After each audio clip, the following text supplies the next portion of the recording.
نحمده ونستعينه ونصلي على رسوله الكريم أما بعد فأعوذ بالله من الشيطان الرجيم بسم الله الرحمن الرحيم يا أيها الذين آمنوا اجتنبوا كثيرا من الظن إن بعض الظن إثم ولا تجسسوا ولا يغتب بعضكم بعضا وقال النبي صلى الله تبارك وتعالى عليه وسلم إياكم والظن فإن الظن أكذب الحديث ولا تحسسوا ولا تجسسوا ولا تنافسوا ولا تحاسدوا ولا تباغضوا ولا تدابروا وكونوا عباد الله إخوانا أو كما قال عليه الصلاة والسلام۔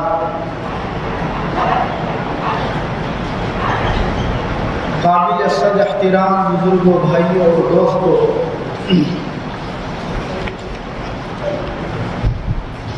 پچھلے جمعے کو یہ مضمون چل رہا تھا کہ ہم انسانوں میں کچھ بیماریاں وہ ہیں جو باطنی بیماریاں ہیں، یعنی کچھ اندرونی گناہ ہیں، اور یہ اندرونی گناہ وہ ہیں، باطنی بیماریاں وہ ہیں جو ہمارے دین کو نقصان پہنچاتے ہیں، جو ہمارے ایمان کے لیے بڑے خطرے کا ذریعہ بن جاتے ہیں۔ محدثین نے ایسے بہت سارے گناہوں کا تذکرہ کیا ہے۔ حضرت اقدس حکیم الامت مولانا اشرف علی تھانوی رحمۃ اللہ علیہ نے اپنے مواعظ میں خاص کر ایسی بہت ساری بیماریوں کا ذکر کیا جو بیماریاں باطنی بیماریاں ہیں، اندرونی گناہ ہیں، جن کی وجہ سے ہمارے دین کو بڑا نقصان پہنچتا ہے، جن کی وجہ سے ہمارا ایمان کمزور ہوتا ہے۔ احادیث کی روشنی میں محدثین نے ایسی بہت ساری بیماریاں لکھی ہیں، اور یہاں تک لکھا ہے کہ یہ باطنی بیماریاں اور اندرونی گناہ وہ ہیں جن کی وجہ سے ہمارا ایمان تو کمزور ہوتا ہی ہے، ہمارے دین کو نقصان تو پہنچتا ہی ہے، لیکن ان بیماریوں کا ایک بڑا نقصان یہ بھی ہوتا ہے کہ آپس میں ہمارے درمیان میں دوریاں پیدا ہو جاتی ہیں۔ ایک بھائی اپنے بھائی سے، ایک مسلمان دوسرے مسلمان سے، ایک ایمان والا دوسرے ایمان والے سے دشمنی کرنے لگتا ہے، نفرتیں کرنے لگتا ہے، اور نتیجہ یہ آتا ہے کہ آپس میں بہت زیادہ دوریاں ہوتی ہیں، اور بعض مرتبہ یہ اندرونی بیماریاں ہمیں قتل تک لے جاتی ہیں۔ پچھلے ہفتے ان میں سے 5 بیماریوں کا تذکرہ ہوا تھا، میں اختصار کے ساتھ ان کا تذکرہ کروں۔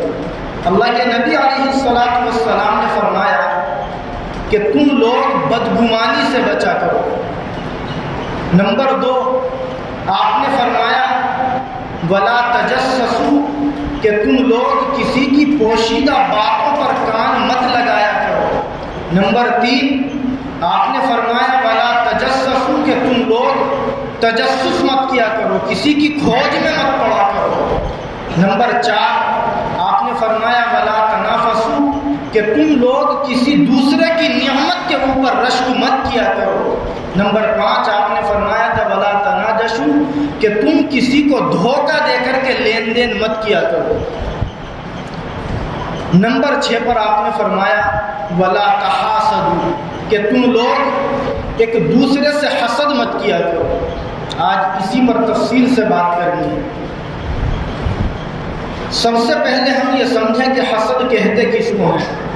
چنانچہ جو اہل لغات ہیں، جو اعلیٰ درجے کے ریسرچ اسکالر ہیں، انہوں نے لکھا ہے کہ حسد عربی کے ایک جملے سے ماخوذ ہے، حسد، اور ایک ہوتا ہے حقد۔ چنانچہ عربی میں کہا جاتا ہے کہ حقد المطر، اور حقد المطر اس وقت میں بولا جاتا ہے عربی زبان میں جب بارش کا پانی رک جائے، اور بعض لوگ عربی میں یہ بولتے ہیں حقد المعدن، یہ جملہ اس وقت بولا جاتا ہے جب سونے اور چاندی کی کان بند ہو جائے، سونا اور چاندی کان سے نکلتا ہے، اگر وہ بند ہو جائے تو عربی میں یہ لفظ بولا جاتا ہے عقد المعدن، کہ کان بند ہو گئی۔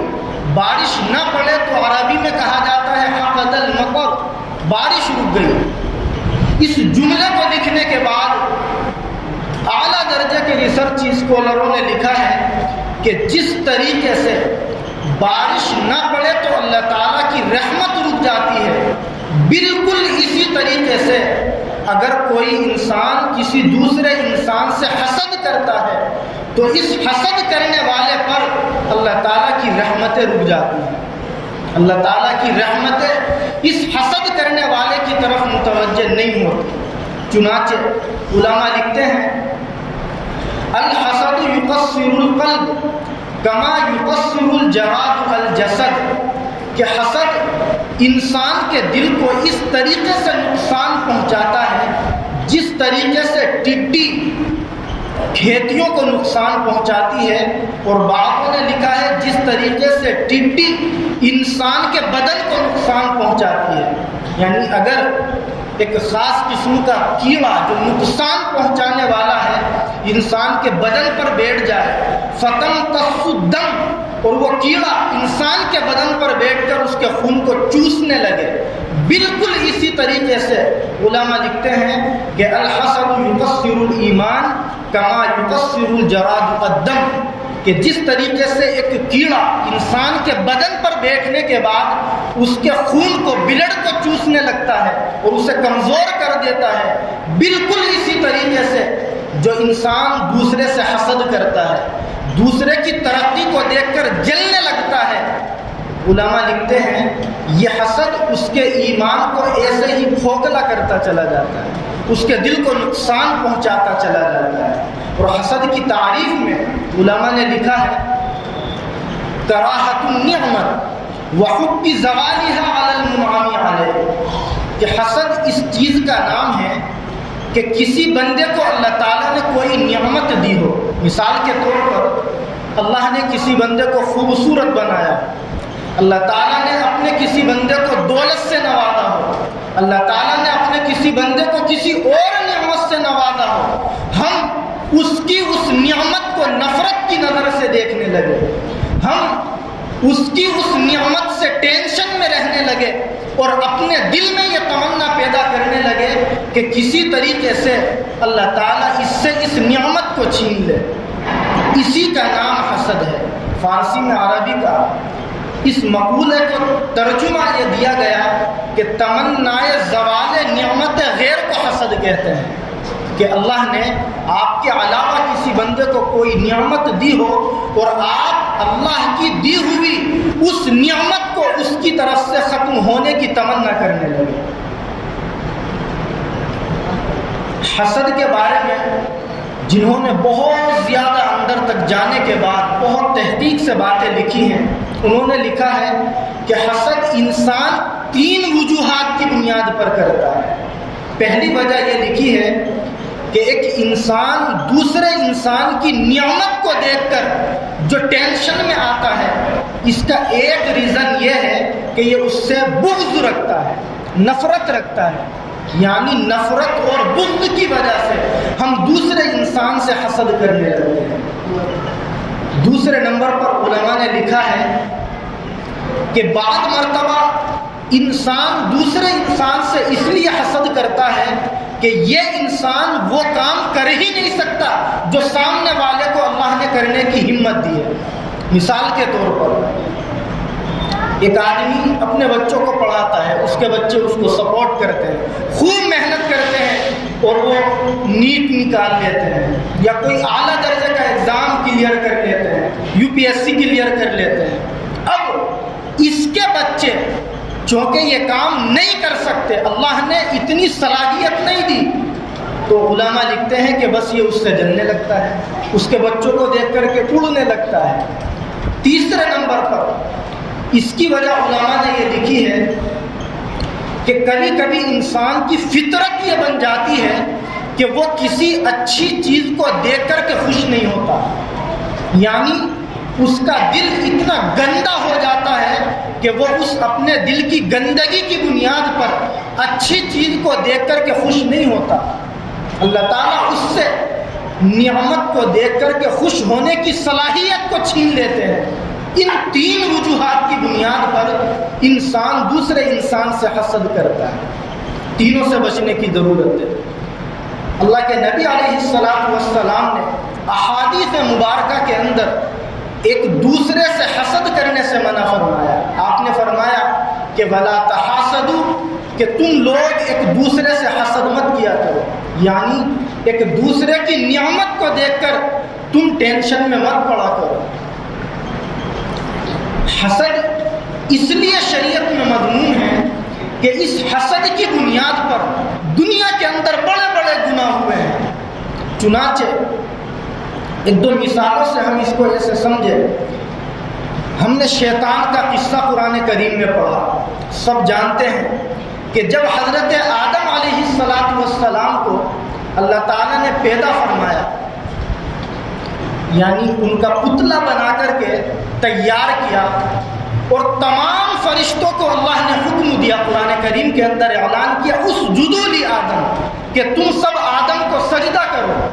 قرآن کہتا ہے فسجد الملائکۃ کلھم اجمعون، کہ تمام فرشتوں نے ایک ساتھ حضرت آدم علیہ السلام کو سجدہ کیا، جس کو سجدہ تعظیمی کہا گیا۔ لیکن شیطان نے، ابلیس نے سجدہ کرنے سے انکار کر دیا۔ اس انکار کی وجہ کیا تھی؟ علماء لکھتے ہیں اس کی وجہ بھی حسد تھی۔ چنانچہ اس نے کہا، قرآن کریم میں اعلان ہے خلقتنی من نار وخلقتہ من طین، کہ آپ نے مجھے تو آگ سے پیدا کیا اور اس کو آپ نے مٹی سے پیدا کیا، میں بڑا ہوں، مقام اور مرتبے کے اعتبار سے یہ چھوٹا ہے، لہذا میں اس چھوٹے انسان کو سجدہ نہیں کر سکتا۔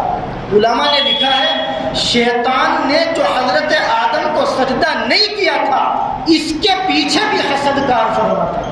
حسد کی بنیاد پر شیطان کو اللہ نے راندہ درگاہ کر دیا، یعنی اس سے جو یہ اللہ کی نافرمانی ہوئی، اس کے پیچھے بھی حسد کار فرما تھا۔ آپ نے ایک واقعہ سنا ہوگا، قرآن کریم کے اندر اس کا تذکرہ ہے کہ حضرت آدم علیہ السلام کے بیٹے ہیں حابیل اور قابیل۔ آپ نے سنا ہوگا، بڑا مشہور قصہ ہے۔ ان دونوں بیٹوں میں قابیل نے جو حابیل کو قتل کیا تھا، اس کے پیچھے کیا ریزن تھا؟ میں ابھی پڑھ رہا تھا کتابوں کو، علماء نے لکھا ہے کہ اس نے جو اپنے بھائی کو قتل کیا تھا، اس کے پیچھے بھی حسد کی بات تھی۔ وجہ کیا بنی؟ اس کی قربانی کو اللہ نے قبول کر لیا اور حابیل کی قربانی کو اللہ نے قبول نہیں کیا۔ چنانچہ قابیل کی قربانی کو اللہ نے قبول نہیں کیا تو قابیل کے دل میں حابیل کی طرف سے حسد ہوا۔ اس حسد کی بنیاد پر اس نے اپنے بھائی کو قتل کر دیا۔ چنانچہ حسد اتنا بڑا گناہ ہے کہ اس دنیا کے اندر روئے زمین پر جو سب سے پہلا قتل ہوا ہے وہ بھی حسد کی بنیاد پر ہوا۔ تیسرا واقعہ، قرآن کریم کے اندر یہ مضمون اللہ نے جگہ جگہ بیان فرمایا کہ بنو اسرائیل اللہ کے نبی علیہ السلام سے حسد کرتے تھے، وہ اللہ کے نبی پر ایمان نہیں لاتے تھے، تو بنو اسرائیل کے اللہ کے نبی کو نبی نہ ماننے کی جو وجہ ہے، قرآن کریم پر ایمان نہ لانے کی جو وجہ ہے، وہ بھی صرف حسد ہے۔ کیوں؟ حالانکہ ان کی جو مذہبی کتاب تھی توریت، حضرت موسیٰ کو وہ ماننے والے تھے، اس کتاب کے اندر اللہ تعالیٰ نے صاف صاف لفظوں میں کھول کر بیان کیا تھا کہ آخری زمانے کے اندر ایک نبی آئے گا جو تمام نبیوں کا سردار ہوگا، جس کا حلیہ ایسا ہوگا، جس کا چہرہ ایسا ہوگا، جس کی ناک ایسی ہوگی، جس کی لمبائی ایسی ہوگی، جس کا رنگ ایسا ہوگا، تمام چیزوں کو کھول کھول کر کے بیان کیا۔ وہ تمنا کرتے تھے کہ آخری زمانے میں نبی آئے گا، ہم اس پر ایمان لائیں گے۔ یہ تمام مضامین علماء نے کتابوں میں لکھے ہیں، لیکن جب اللہ تعالیٰ نے حضرت محمد رسول اللہ صلی اللہ علیہ وسلم کو پیدا کیا قریش خاندان کے اندر، بنو ہاشم کے اندر وہ تمنا یہ کرتے تھے کہ اللہ کا جو آخری نبی آئے گا وہ ہمارے قبیلے میں پیدا ہوگا، وہ ہمارے خاندان میں جنم لے گا، لیکن ایسا نہیں ہوا، جس کی بنیاد پر وہ اللہ کے نبی سے حسد کرنے لگے اور اسی حسد کی بنیاد پر وہ اللہ کے نبی کو نبی نہیں مانتے تھے، اسی حسد کی بنیاد پر وہ قرآن کریم کو اللہ کی آخری کتاب نہیں مانتے تھے، اللہ کے نبی پر ایمان نہیں لائے۔ تو یہ حسد اتنا بڑا گناہ ہے جس کی وجہ سے بنو اسرائیل جاننے کے باوجود کہ یہ اللہ کے نبی ہے آپ پر ایمان نہیں لائے۔ آپ نے قرآن کریم کے اندر ایک واقعہ اور پڑھا ہوگا، سنا ہوگا، 12ویں پارے میں ایک سورت ہے پوری، سورہ یوسف۔ حضرت یوسف علیہ السلام کے جو اور بھائی تھے، انہوں نے حضرت یوسف علیہ السلام کو جو نقصان پہنچانے کی کوشش کی، اور وہ کوشش کیا تھی کہ ان کو اٹھایا اپنے والد صاحب سے جنگل میں بکریوں کو چرانے لے جانے کے بہانے جنگل میں لے کر کے گئے اور لے جا کر کے کنویں میں ڈال دیا۔ پلاننگ ان کی جان سے مارنے کی تھی۔ اس کے پیچھے کیا ریزن تھا؟ یعنی حضرت یوسف علیہ السلام کو ان کے بھائیوں نے جو گھر سے لیا اور لے جا کر کے کنویں میں ڈالا اور باپ سے مکمل طور پر جدا کرنے کا ارادہ کیا، اس کے پیچھے کیا ریزن تھا؟ علماء لکھے ہیں کہ یہ صرف حسد تھا جس کی بنیاد پر ان کے بھائیوں نے ان کو اپنے باپ سے جدا کرنے کی پلاننگ کی تھی۔ حسد کیا تھا؟ قرآن کریم کے اندر یہ مضمون ہے۔ آپس میں انہوں نے تذکرہ کیا کہ یوسف سے ابو زیادہ محبت کرتے ہیں اور ہم سے محبت کم کرتے ہیں، لہذا ہمیں یوسف کو اپنے باپ سے جدا کر دینا چاہیے۔ حالانکہ محبت کے جو اسباب ہیں ان میں مفسرین نے لکھا ہے کہ وہ چھوٹے تھے، اس لیے ان کو زیادہ ان سے محبت تھی۔ وہ عمر میں بھی چھوٹے تھے، خوبصورت بھی زیادہ تھے، اور باپ کو چھوٹے بچوں سے محبت ہوتی ہی ہے۔ مجھے ذکر یہ کرنا تھا کہ آپ غور کریں کہ حسد کتنا بڑا گناہ ہے۔ حسد اتنا بڑا گناہ ہے کہ شیطان نے حضرت آدم کو جو سجدہ نہیں کیا تھا وہ حسد کی بنیاد پر نہیں کیا تھا۔ حضرت آدم علیہ السلام کے بیٹے قابیل نے حابیل کو جو قتل کیا تھا وہ حسد کی بنیاد پر کیا تھا۔ بنو اسرائیل جانتے تھے کہ یہ اللہ کے نبی ہیں، قرآن اللہ کی سچی کتاب ہے، ایمان نہیں لائے تھے حسد کی بنیاد پر۔ حضرت یوسف علیہ السلام کے جو بھائی ہیں انہوں نے آپ کو جو باپ سے جدا کرنے کی پلاننگ کی تھی اس کے پیچھے صرف حسد کی بنیاد تھی۔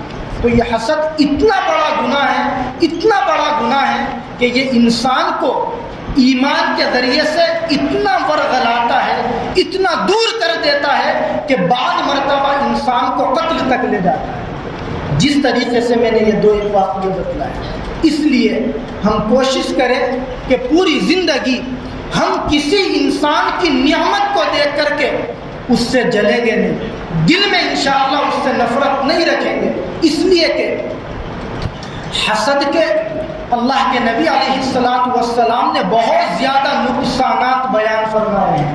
چنانچہ ہم سب قرآن کریم کی ایک سورت کو پڑھتے ہیں، سب کی وہ یاد بھی ہوتی ہے، قل اعوذ برب الفلق۔ اس سورت کی جو سیکنڈ لاسٹ آیت ہے، بلکہ آخری آیت، وہ کیا ہے؟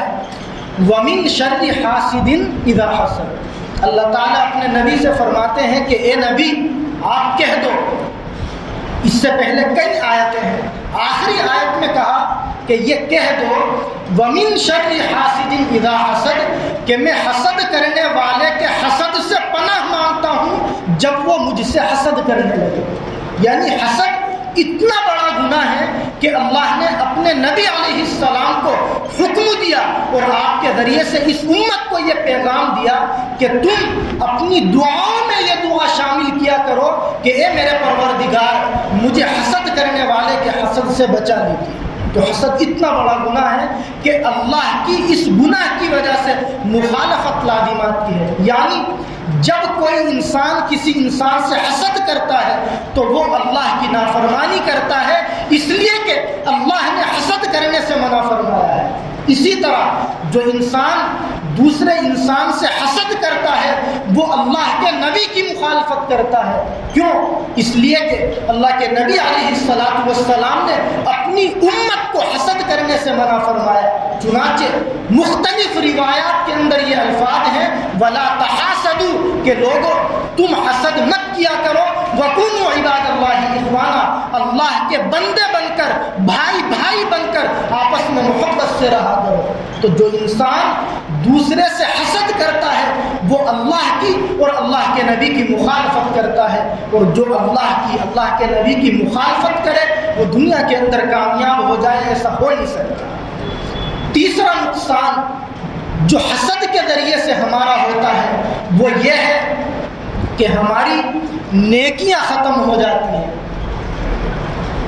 اس گناہ کو جو تیسرے نمبر کا گناہ ہے ہم تھوڑا سا سیریس ہو کر سمجھیں اور سمجھ کر عمل کی کوشش کریں.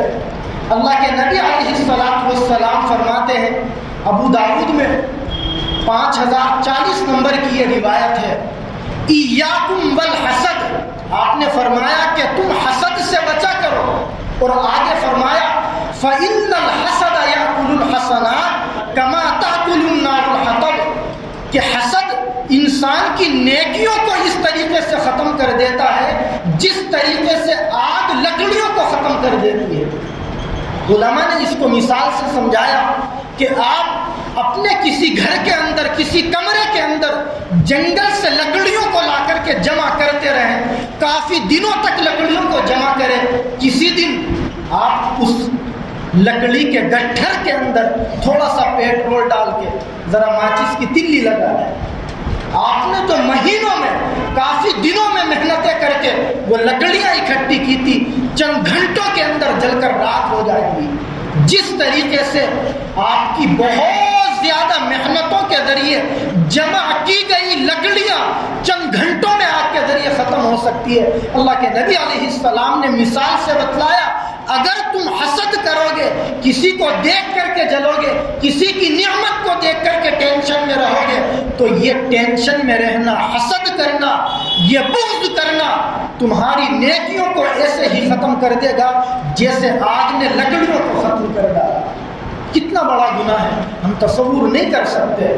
چوتھے نمبر پر ایک روایت اور ذہن میں رکھیں اور سمجھیں کہ حسد ہمارے دین کو بھی ختم کر دیتا ہے, ہمارے ایمان کو نقصان پہنچاتا ہے, ایمان کی طاقت کو کمزور کر دیتا ہے. کیوں؟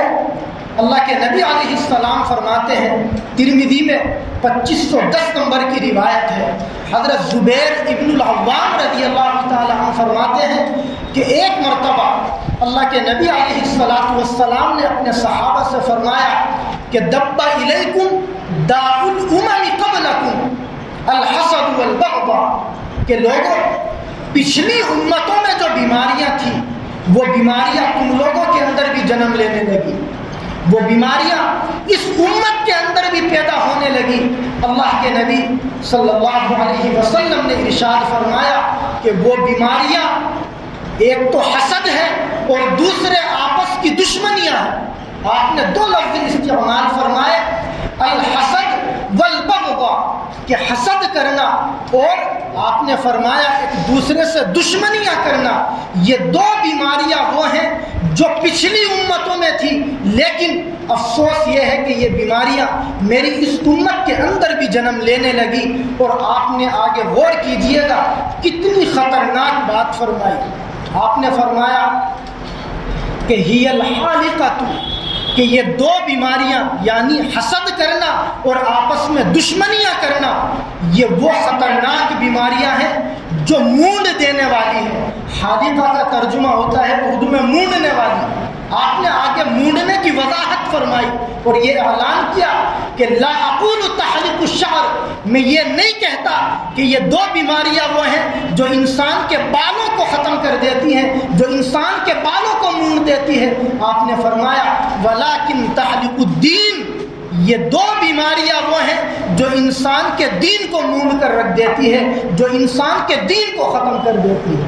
یعنی اگر کوئی انسان دوسرے انسان سے حسد کرتا ہے، اگر کوئی انسان دوسرے انسان سے دشمنیاں کرتا ہے، تو یہ دونوں بیماریاں اتنی خطرناک ہے کہ ان بیماریوں کے ذریعے ہمارے دین کو نقصان پہنچتا ہے اور ہمارا دین ختم ہونے لگتا ہے۔ آگے اسی روایت میں اللہ کے نبی علیہ السلام نے اللہ کی قسم کھائی اور آپ نے یہ ارشاد فرمایا کہ والذی نفسی بیدہ لا تدخلوا الجنہ، میں قسم کھا کر کہتا ہوں اس ذات کی جس کے قبضے میں میری جان ہے، لوگوں تم جنت میں داخل نہیں ہو سکتے یہاں تک کہ تم ایمان میں داخل ہو جاؤ۔ آگے فرمایا وَلَا تُؤْمِنُوا حَتَّى تَحَابُّوا، کہ تم ایمان والے نہیں بن سکتے یہاں تک کہ تم آپس میں محبتیں کرنے لگو، یعنی اگر آپس میں تمہارے درمیان میں محبتیں نہیں ہوگی تو تمہارا ایمان مکمل نہیں ہوگا۔ پھر آگے آپ نے فرمایا افلا انبئکم بما یثبت ذلک لکم، اے لوگو کیا میں تمہیں ایسی چیز کے بارے میں نہ بتلاؤں جو تمہارے دلوں میں محبت پیدا کر دے اور محبت کی وجہ سے تمہارے دلوں میں ایمان پیدا ہو جائے؟ صحابہ نے کہا کہ کیوں نہیں، اللہ کے نبی بتلائے۔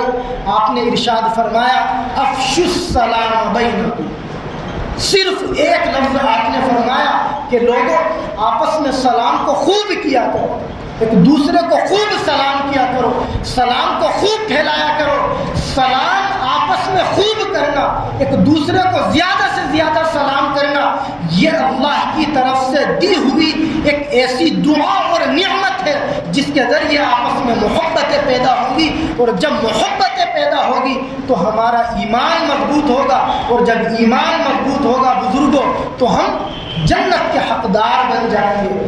یہ چوتھا نقصان ہے جو علماء نے لکھا ہے حسد کا، کہ حسد کرنا انسان کے دین کو ختم کر دیتا ہے، جو اس روایت کے ذریعے اللہ کے نبی نے ہمیں سمجھایا۔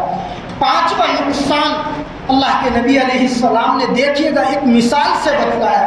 آپ نے فرمایا کہ دو بھیڑیے مل کر کے بھی بکریوں کو اتنا نقصان نہیں پہنچا سکتے جتنا کہ مال کا حرص اور لالچ اور حسد کرنا آپس میں انسان کے دین کو نقصان پہنچاتے ہیں۔ یعنی مال کا لالچ اور حرص اور دوسرے آپ نے فرمایا حسد، یہ دونوں جتنا انسان کے دین کو نقصان پہنچاتے ہیں اتنا دو بھیڑیے مل کر کے بکریوں کے ریوڑ کو بھی نقصان نہیں پہنچاتے۔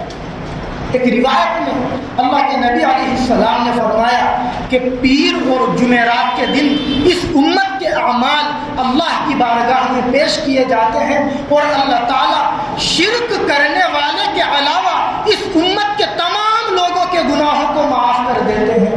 لیکن آپ نے اسی روایت میں فرمایا ایسے دو آدمی جو آپس میں ایک دوسرے سے نفرت کرتے ہوں، جو ایک دوسرے سے دشمنی کرتے ہوں، جو ایک دوسرے سے حسد کرتے ہوں، اللہ تعالیٰ ان کا معاملہ اپنے سے ہٹا کر کے بندوں کے حوالے کر دیتے ہیں، یعنی ان کو اللہ تعالیٰ ان دونوں مبارک دنوں میں بھی معاف نہیں فرماتے۔ اس لیے حسد کے جو یہ 7 اخروی نقصانات ہیں ہم ان کو سامنے رکھ کر کے حسد سے بچنے کی کوشش کریں۔ حسد کے یہ تو وہ نقصانات ہیں جو اخروی ہیں، دین کو نقصان پہنچاتے ہیں، لیکن کچھ حسد کے دنیاوی نقصانات بھی ہیں جو علماء نے بڑی تحقیق کے بعد میں لکھے ہیں۔ حسد کا دنیاوی سب سے پہلا نقصان یہ ہے کہ جو انسان دوسرے سے حسد کرتا ہے، یعنی دوسرے کی ترقی کو دیکھ کر کے جلتا ہے، دوسرے کی نعمت کو دیکھ کر کے کڑھنے لگتا ہے، علماء لکھتے ہیں کہ وہ انسان نفسیاتی بیماریوں کا شکار ہو جاتا ہے۔ نفسیاتی جو بیماریاں ہیں، یہ میں میڈیکل کی بات کر رہا ہوں، جو میڈیکل کی لائن کا تجربہ رکھتے ہیں اور وہ دین کو بھی سمجھتے ہیں، احادیث کو سمجھتے ہیں، انہوں نے ریسرچ کر کے لکھا ہے کہ جو انسان دوسرے کی ترقی کو دیکھ کر کے جلنے لگتا ہے، دل میں ٹینشن لے کر کے جینے لگتا ہے، اس کا نقصان یہ ہوتا ہے کہ وہ انڈر پریشر زندگی گزارتا ہے۔ ایک نقصان اس کا یہ لکھا ہے، میں جلدی بتلا دیتا ہوں وقت کم ہے، کہ وہ ڈپریشن کا شکار ہو جاتا ہے، اور جب یہ ڈپریشن آگے بڑھتا ہے تو نیند کی گولیاں کھا کر کے ہمیں نیند آتی ہے، اس سے پہلے نیند بھی نہیں آتی، اور اس کا ایک نقصان یہ ہوتا ہے کہ ہم شوگر کے پیشنٹ ہو جاتے ہیں، اور جب یہ بیماری اور آگے بڑھتی ہے، اس کو میں کھل کر کے اس زمانے کی مثال سے کلیئر کروں۔ آپ کا ایک پڑوسی ہے، اللہ نے اپنے فضل و کرم سے اس کو بہت زیادہ دولت سے نوازا، آپ کو اللہ نے کم دولت سے نوازا۔ اچھا یہ بتلائیے، ہم غور کریں، میں بھی غور کروں، آپ بھی غور کریں، کہ اللہ نے اس کو دیا ہمیں نہیں دیا، تو اس میں اس کا کیا کمال ہے اور ہماری اس میں کیا کمی ہے؟ یہ تو اللہ کی تقسیم ہے۔ علماء نے یہاں تک لکھا ہے کہ حسد کا ایک مفہوم یہ بھی ہے کہ گویا ہم دوسرے سے جل کر ہم اللہ کی تقسیم سے رضامندی کا اظہار نہیں کرتے، یعنی ہم اگر اس کی ترقی کو دیکھ کر کے جلتے ہیں تو اس کا مطلب تو گویا یہ ہوا کہ نعوذ باللہ ہم یہ کہنا چاہتے ہیں کہ اللہ تعالیٰ نے اس کو غلط دے دیا اور ہمیں غلط طریقے سے نہیں دیا، یہی مطلب ہوا۔ بعض لوگوں نے یہاں تک لکھا اس کو کہ گویا اس کا مطلب تم یہ سمجھتے ہو کہ اللہ تعالیٰ تم سے معلوم کرتے کہ میں اس کو دے دوں یا نہ دوں، تم گویا اپنے بارے میں یہ سمجھتے ہو کہ مجھے نہیں دیا اس کو دے دیا، تو تم اتنے بڑے انسان نہیں ہو کہ اللہ تم سے پوچھ کر کے دیں گے کہ میں کس کو دوں کس کو نہ دوں۔ یہ اللہ کی دنیا ہے، اللہ کے بنائے ہوئے بندے ہیں، ذالک فضل اللہ یؤتیہ من یشاء، یہ اللہ کی دی ہوئی نعمتیں ہیں، اللہ جس کو چاہتے ہیں دیتے ہیں اور جس کو چاہتے ہیں نہیں دیتے۔ اللہ دے کر کے بھی آزماتے ہیں اور لے کر کے بھی آزماتے ہیں، ہمارا یہ یقین ہونا چاہیے۔ میں بتلا یہ رہا تھا کہ ہمارے پڑوسی کو اللہ نے نعمت سے نوازا، اس نے کار خرید لی، ہم ٹینشن میں جینے لگے کہ بتلائیے وہ کار لے آیا۔ اب ہم رات میں جب سونے کے لیے لیٹے تو ہمارے دماغ میں اس کی کار چل رہی ہے، ہم سو رہے 12 بجے لیٹ گئے، آدھا گھنٹہ ہو گیا، نیند آنے کو تیار نہیں، اس کی وہی کار برابر میں گھوم رہی ہے، آج وہاں کھڑی آج ادھر کھڑی، آج اس کا لڑکا لے کے نکل گیا، کل وہ خود لے کے نکل گیا۔ اچھا اسے پتہ بھی نہیں۔ حسد کا ایک نقصان دنیاوی یہ بھی ہے کہ ہم اپنی نیند اڑا بیٹھتے ہیں اور اس کو پتہ بھی نہیں چلتا، جس سے ہم حسد کرتے ہیں ہماری ٹینشنیں بڑھتی ہیں۔ 1 سال کے بعد اس نے اتنی ترقی کی کہ آج اگر اس کے پاس میں i10 تھی تو اس نے i20 خریدی، اس نے کوئی اور آگے کی گاڑی خریدی۔ اب ہم نے جب دیکھا کہ اچھا وہ لے آیا، پلس اس نے لڈو بھی بھیج دیا ہمارے گھر میں۔ ہوتا ہے جب آدمی کوئی گاڑی لاتا ہے تو پڑوسیوں کو خوشی کے مارے مٹھائی وغیرہ کھلاتا ہے۔ اب ہمیں اس کا پتہ نہیں، اسے ہمارے بارے میں پتہ نہیں کہ یہ ہم سے ٹینشن میں ہے۔ اب جب سونے کے لیے لیٹے، کل تو نیند آئی تھی 12:30 بجے اور اب نیند آئے گی 2 بجے کم سے کم، کیونکہ 1.5 گھنٹے میں وہ جو 4-5 لاکھ روپے ایکسٹرا اس نے بڑھا کر کے گاڑی خریدی ہے، اس کا ٹینشن اتنا بڑھے گا کہ کئی گھنٹے گزر جائیں گے، نیند نہیں آئے گی۔ اور اس کا نقصان کہاں تک پہنچے گا؟ کالونی میں ہم دیکھتے ہیں کہ جب اس کا لڑکا وہ نئی والی گاڑی لے کر کے گھر کے آگے لا کے کھڑی کر دے گا تو ہم اس سے کہیں گے بھائی گاڑی ہٹا یہاں سے، وہ کہے گا تیرے باپ کا روڈ ہے۔ یہی ہوگا، لڑائی ہوگی، اور جب لڑائی ہوگی تو آپس میں مار پٹائی ہوگی۔ شیطان یہی چاہتا ہے کہ ہمارے درمیان میں حسد کو پیدا کر کے لڑا دے اور لڑانے کے بعد میں نفرتیں پیدا کر دے۔ اسی لیے اللہ کے نبی نے فرمایا لا تحاسدوا، آپس میں حسد مت کیا کرو۔ اس لیے نقصان بعض مرتبہ ہم دیکھتے ہیں یہاں تک پہنچ جاتے ہیں کہ بالکنی میں کھڑے ہوئے اور اٹھایا ادھا اور اس کی گاڑی کے شیشے کو مار دیا۔ اب رات میں ہم جب سونے کے لیے لیٹے تو وہ شیطان پھر کیڑا ڈالے گا دماغ کے اندر کہ بتائیے گاڑی لیے پھر رہا اس کا بچہ نیا، تو ہم خوش ہوں گے کہ چلو آج تو شیشہ تو ہو گیا۔